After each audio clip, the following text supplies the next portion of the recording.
Hi, everyone. Yes, Hi. Welcome back. Appreciate you being here. Thank you.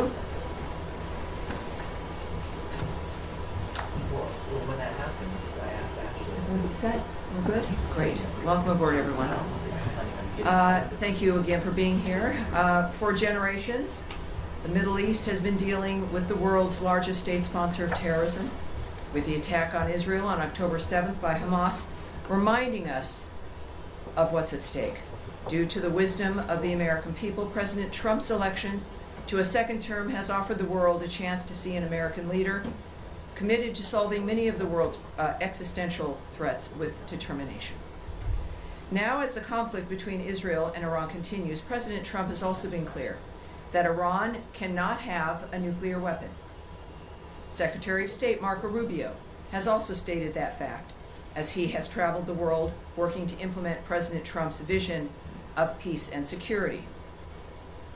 That statement has also been uttered from this podium many times.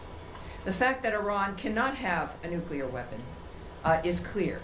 As the White House reminds us, since taking office, President Trump has clearly stated no fewer than a dozen times that Iran cannot be allowed to have a nuclear weapon, for anyone who's unclear on that fact.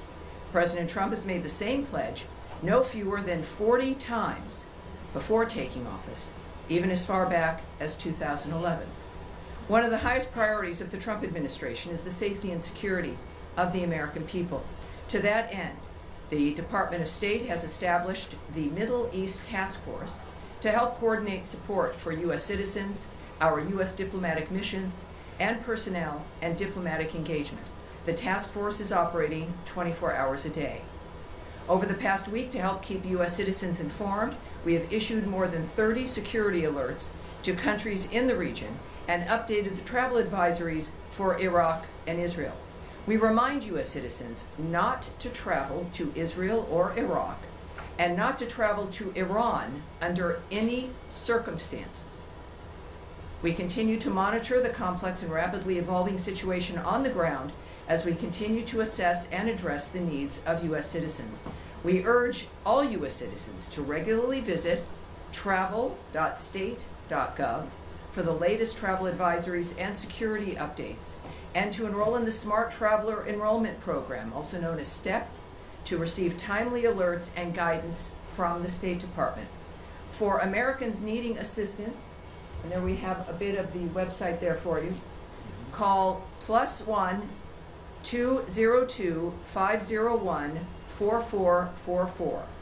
That number again is +1 202 501 4444. If you're on that website, you can also click on that red box. It will take you to a page where you can search for the embassy of your interest, where you are, where you would like to connect to be able to get help from the embassy in the country where you are. And of course, the number's there as well for your closest U.S. embassy. I also want to add a couple other things here as we're dealing with this. It is certainly a rapidly evolving dynamic, but to conclude the topper here today, I want to recognize the State Department and other U.S. government teams around the world working under threat on behalf of the American people, particularly those in Israel and Ukraine, who spent another night sheltering in bunkers as they came under attack. Our priority is the safety of Americans overseas and here at home. It is the priority of Secretary Marco Rubio. It is the priority of everyone who works in this building, and the thousands of American citizens who work anonymously and whom you will never see, who are working in embassies and consulates around the world and working with those local nations to be there for American citizens and to help facilitate American diplomacy. Our priority is the safety of Americans, yes, here at home, but also overseas. We thank all of those working on behalf of the American people, all of you watching from home and from around the world. We thank you, and for everyone around the nation, we know and honor your work as we begin another briefing here, ready to take your questions. All right, yes, sir. Yes, hi, thanks. Thanks for that. Could you give us some more details on this task force, how it's going to work, and specifically if it's going to help Americans potentially leave the region, be repatriated, or depending on the countries that they're in, and any more details? Right. I won't be giving you, just as a reminder of how today is a little bit of a different day for the briefing. There is always things that I can't say to you. And yet we have a long back and forth. Sometimes we have a little bit of a debate. I won't engage in that today. My responses will be perhaps a bit quicker than usual, and I'll be moving around more quickly to reach as many of you as I can. There will be less than I can answer for you because of the circumstances that we're dealing with around the world. So it is, just want you to know, it's not personal. But we're working on certain things like the task force as an example. The task force is a group of people who are working, taking the calls of people, of American citizens around the world, making sure that they get connected with what they may need in that region. I won't go into the details of all that the task forces do, of course, but it's about information, making sure people here at the State Department and people that we get the information we need, but also people around the world, American citizens, get directed to the information that they may need as well. So I'll leave it at that, but this is something that the State Department does when there's a situation that requires it, and this is one of those times. Sure, Matt, sure, of course. That phone number that you get, if you call that number, which I can do right now, who do you get? You get an individual who is task force? No, you don't get the task force. That phone number is a general phone number. Because the task force is busy, but it is a separate unit that is established to take the calls to assist American citizens who call to the embassies. Particularly, you're going to be referred to embassies who can help you get what it is you need. So good question. Thank you, sir. All right. Yes, Andrea. Question. There's specific consular needs.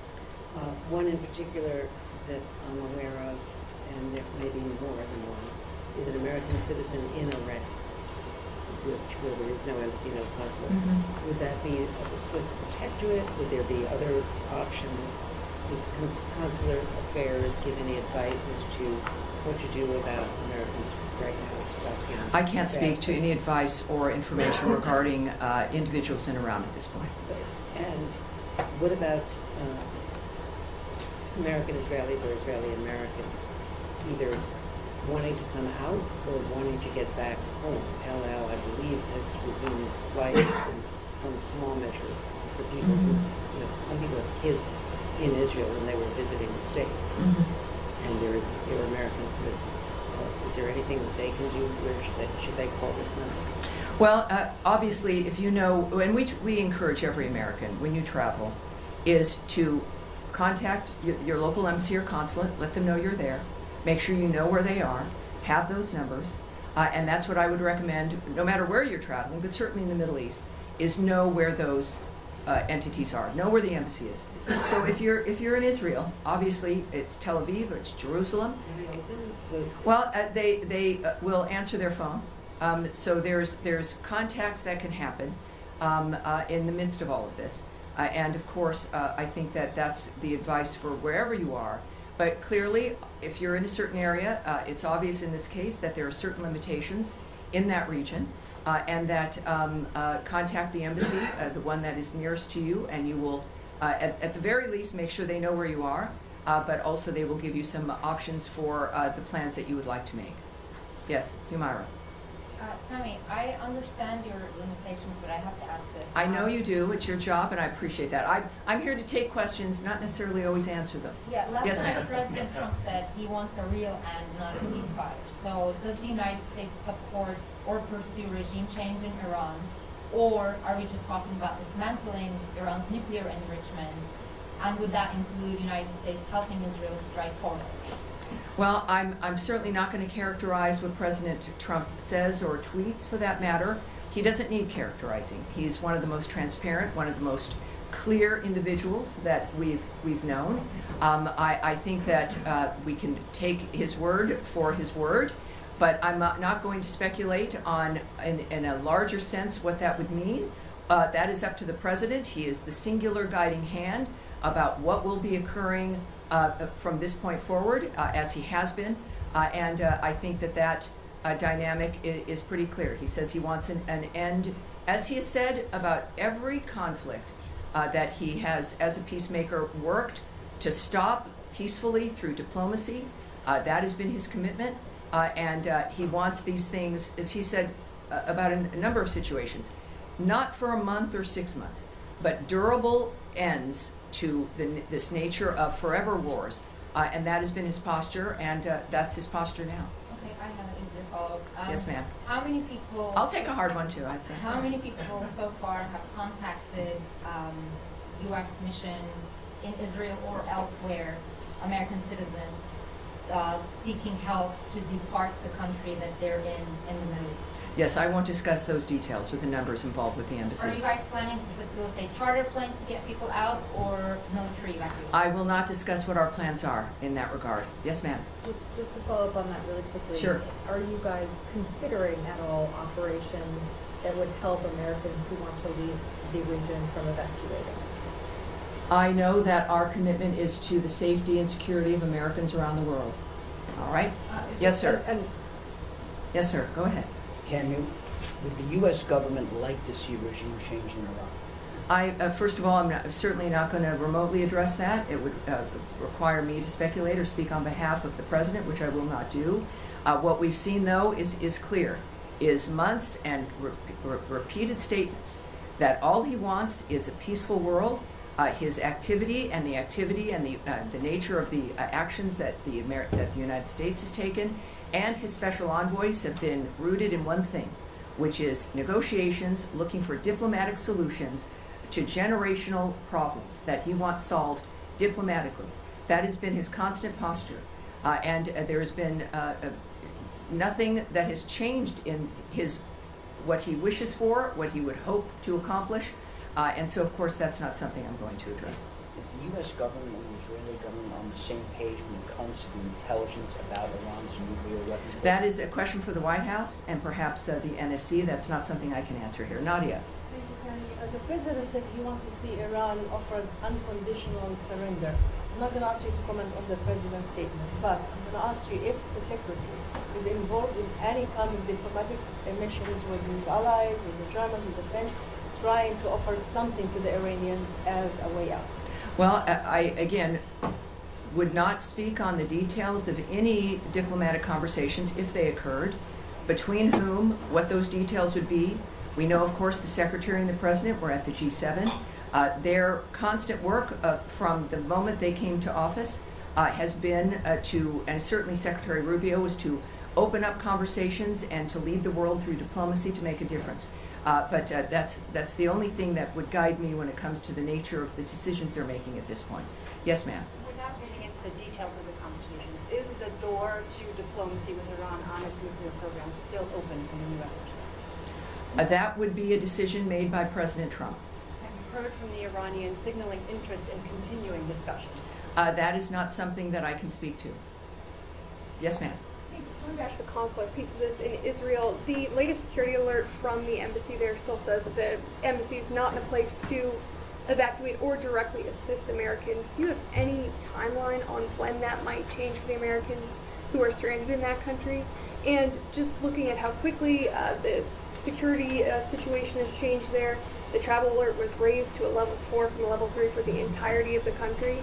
Is that a sign that the State Department was caught on its back foot a little bit by this change because Americans still can't get help? I can say the answer to that last question is no. We are working 24/7 to ensure the safety and the security of Americans around the world. I can say that the Department of State is always planning for contingencies to assist private U.S. citizens' departure from crisis areas. And we will alert the U.S. citizenry community if there is and when there is additional information to share regarding their options during any crisis, but certainly this one as well. When it comes to how quickly people can expect a dynamic, the American government, the State Department, our militaries, you've seen all of these assets, all of these departments involved in this dynamic in one fashion or another, are working exclusively for the safety of this nation and the safety of the American people wherever they may be. Yes, sir. Thank you, Tammy.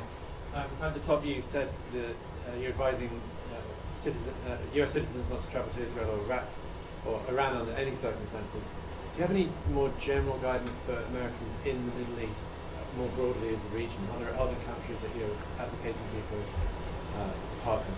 Well, at our website, we have our travel alerts. We also have moved them on our State Department Twitter, our social media accounts. Those are for the public to see. Would there be, what is the specific one for people to look to if they want to look for specific country travel alerts? Is it travel.state.gov? So travel.state.gov, and you will see every travel alert there for you, depending on if you're going to be traveling. It is not just for the Middle East, or if you're in a country right now, you can get your information there. Yes, sir. Thank you. Two questions. In your topic, you also recognize American diplomats serving in Ukraine and Israel who spent another night in a bunker. Yes. Well, one of American citizens happened to be killed by the Russians last night in Ukraine. Do you have any comment on will the U.S. government act to protect American citizens in Ukraine? Yes, we are aware of last night's attack on Kyiv, which resulted in numerous casualties, including the tragic death of a U.S. citizen. We condemn those strikes and extend our deepest condolences to the victims and to the families of all those affected. The President, in the recent past, has made his thoughts clear about striking the civilian areas in that regard. And just to reiterate again, which is at the thread throughout all of the work that we do, is the Department has no higher priority than the safety and security of U.S. citizens abroad, and we can confirm the death of a U.S. citizen in Ukraine, and we stand ready to provide all possible consular assistance. And out of respect to the family during this obviously horrible time, we have no further details to offer in that regard. Thank you. Second topic, in light of Iran clarification. Some of our colleagues from VOA, Persians were called back reportedly. How much does the events of the past few days signify the role of VOA and other outlets to counter these narratives from U.S. enemies? Yes, I'm not going to go into the details of what we're doing when it comes to communications into that region or into specific countries. Yes, sir. Thank you, Tammy. Two Iran-related topics. Number one, the administration kind of kept this conflict between Israel and Iran at arm's length over the first few days, and now, since last night and especially into today, we're hearing the president say, we more. We had control over the skies. We know where the supreme leader is. He's kind of taking more ownership of the situation directly. Is that feeling trickling down to this building as well? Is there more of an ownership of the situation in the State Department as well? Well, I again can't characterize the feelings of the President of the United States. We know that he is our lead. We know that he is the guiding hand. We know that he is one of a few who know all the details, and he is clearly has a mission and an agenda that has involved diplomacy and changing the world for the better for people. In the meantime, of course, things change. Our experiences change. He's making comments that are a reflection of what what matters to him, and of course, what matters to the president matters to the State Department and every other department. I think that it is fair to say that his leadership and his re-election to the second term was because people here in the United States were tired of the status quo, and what the world has seen is a peacemaker and someone who can make a difference, and that's what they're looking forward to. Final question. Can I get in one more? One more. There's no special envoy for Iran. Several key locations in the Middle East don't have a confirmed ambassador. We speak often about the day after situation in Gaza. What about the day after situation in Iran? Is the State Department ready for it? Well, the State Department and the Trump administration, while you may not see things immediately, just because it's not maybe in the news or you're not present for things that occur, doesn't mean they're not occurring. I would remind everyone that the State Department, as I've found out, is sort of like the military. It's 24/7. It is not something that is a basic 8 to 5 dynamic.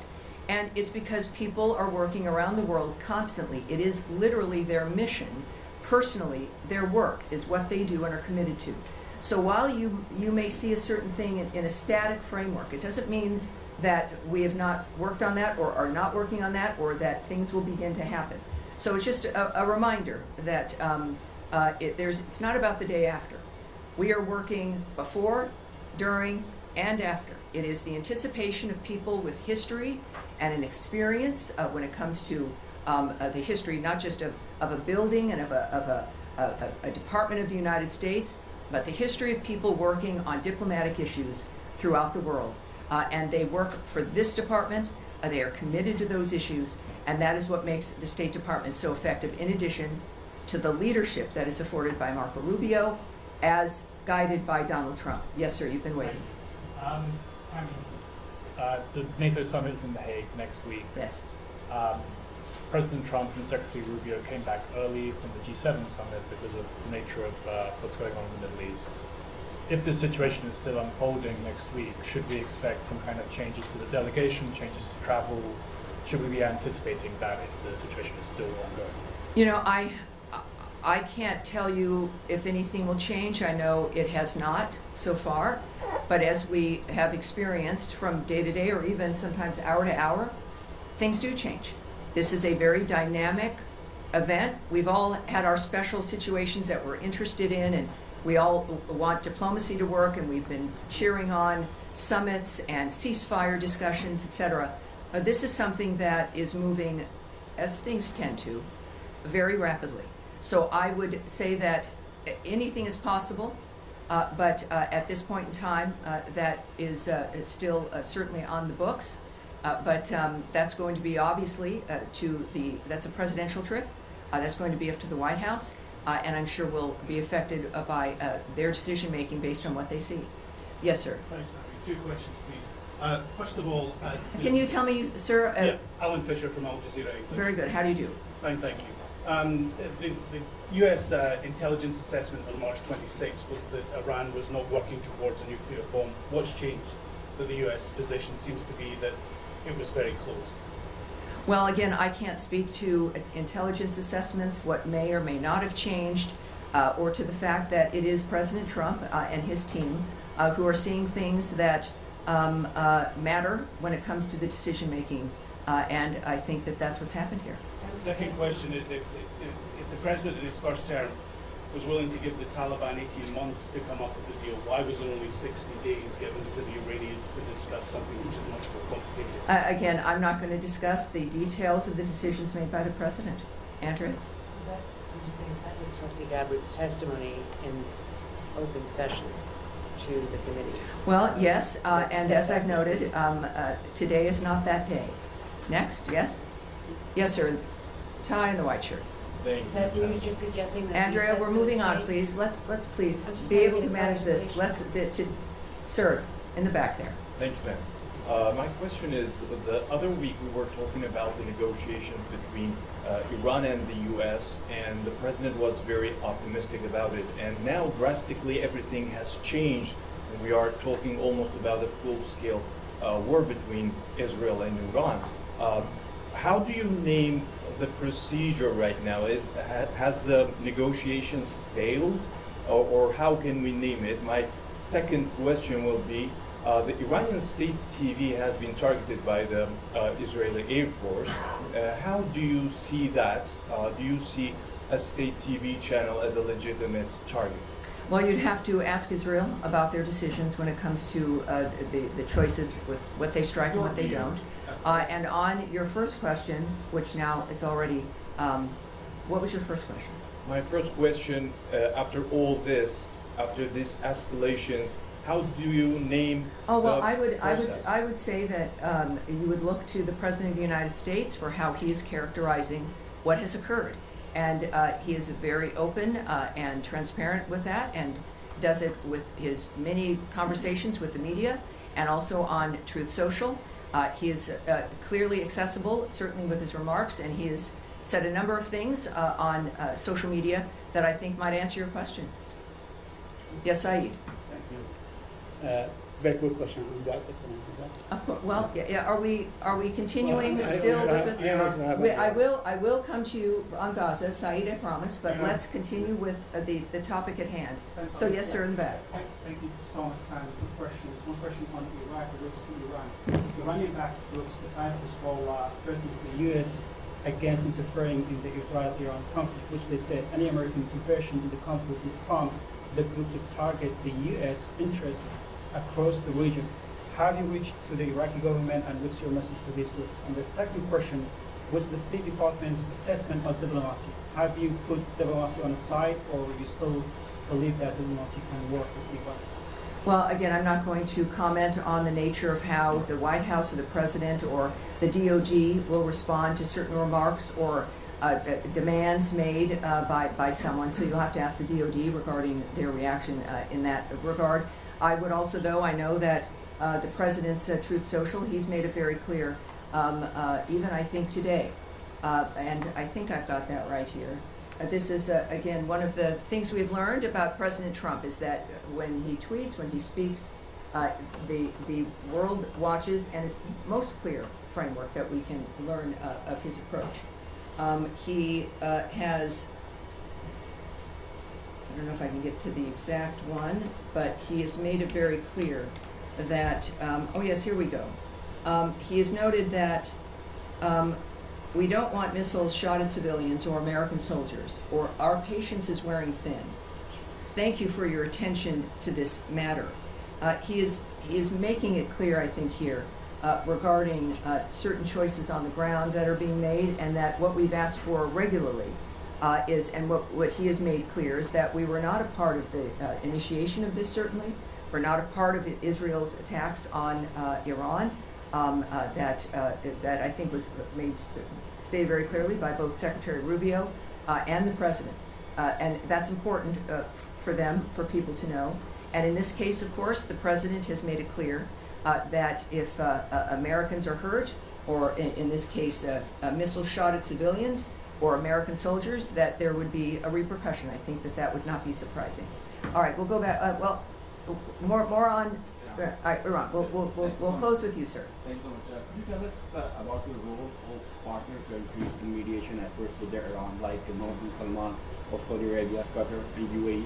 President Trump recently concluded successful trip to the Middle East. What can you tell us about the role of these partner countries?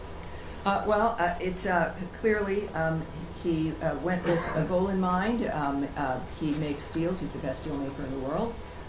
These partners in the Middle East that we have, they understand clearly our intentions and what our goals are. Thankfully, again, to the approach and the style of President Trump. I think that when it comes to, again, the best person who can explain his feelings and thoughts about what's accomplished on any issue is the President himself. So I refer you back to what he writes and what he is posting on, I think, a very regular basis, which is helpful to people like me, and I think to the world at large as well. Despite Israel's concerns,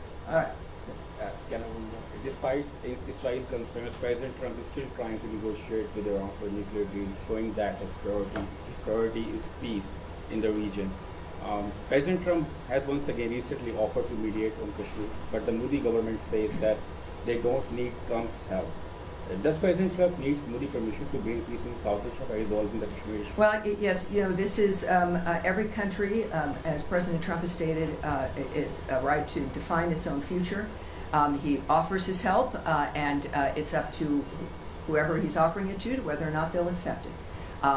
We live in a fascinating, exciting time where we've got a man who can make the difference, and he's generous about making that difference. He could have chosen to have this term be about anything other than peace and making America great again. But he's stuck with that. He's committed to that. It is part of his overall commitment to the country. So I would not speak to the nature of another country's decision making. That's up to them. But I think all of us are grateful that we have a president who's willing to help and wants to help. Now you have one more in Iran, and then we'll go to Saeed.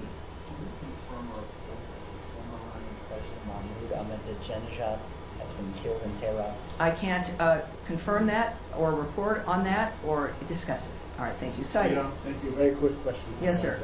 In the last 48 hours, or the last 3 days, dozens of Palestinians have been killed at the aid centers and so on. With everybody focused on Iran, this situation still garner some interest or attention in this building of the United States of America. And are you urging the Israelis to hold off whatever amount of firepower they're firing at these aid seekers? Well, we, of course, are always saddened to hear reports about any mass casualty situation or shootings. I don't know who isn't, no matter what the dynamic. The IDF has said a particular incident is under review, and that is helpful, and we'll see what their review comes up with. In the meantime, I think it is important also when it comes to the nature of the efforts to get aid and food to the Gazans.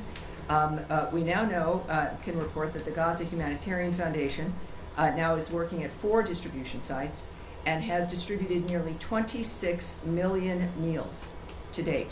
So it is again a conversation about whether or not the State Department cares. Every day there's a demonstration. And when we think about the State Department, it's people. It's people who've committed their lives to a diplomatic life, to a life of foreign service, to a political life, to try to make the difference for the world. So we see that manifesting here.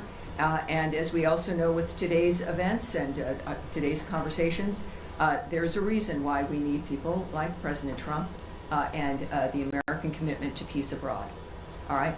Yes, okay. Yeah, it's being reported over the weekend that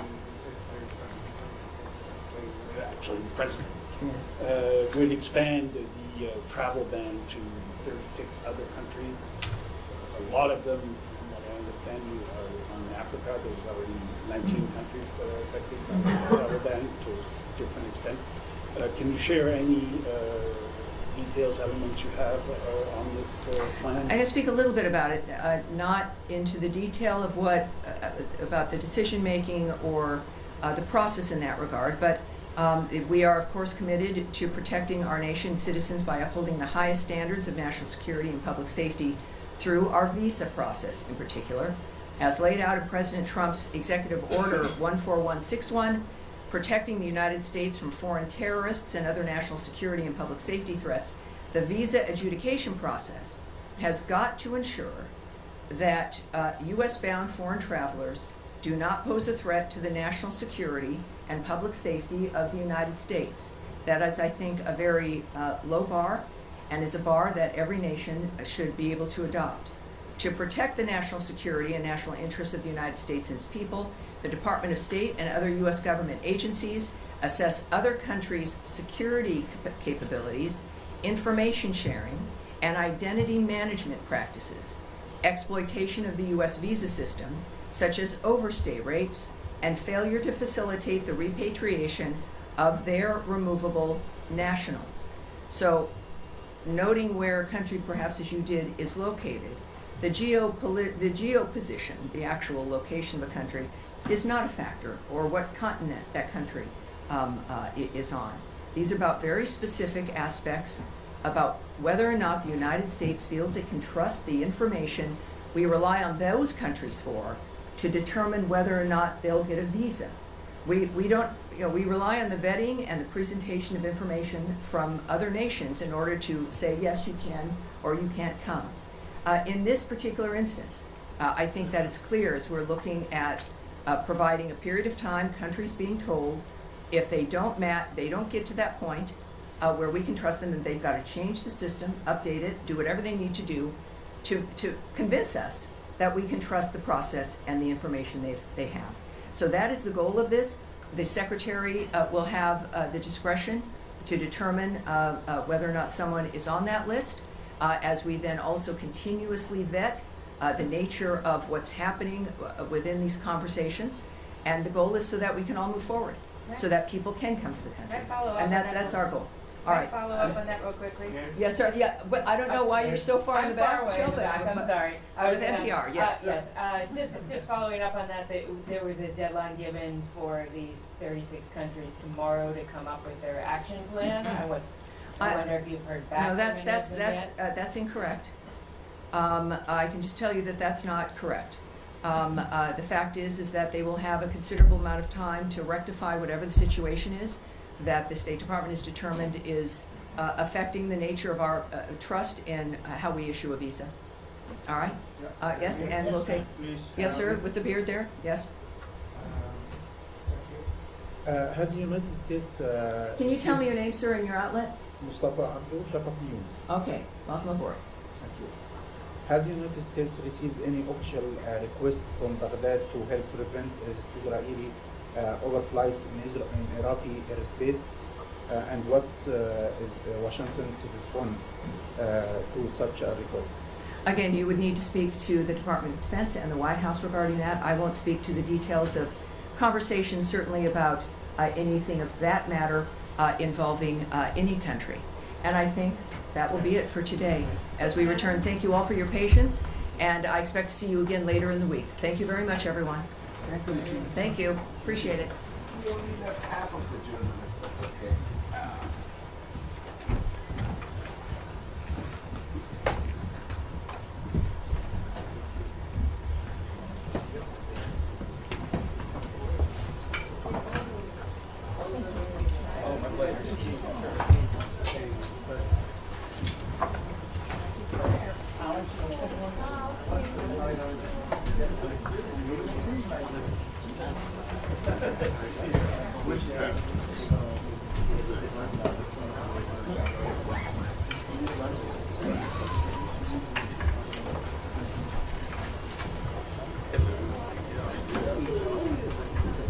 Okay, that's a wrap on paper. No, I'm not sure about hits, but I'll see. I'm not sure about hits, but I'll see. Stand by. Sorry, stand by.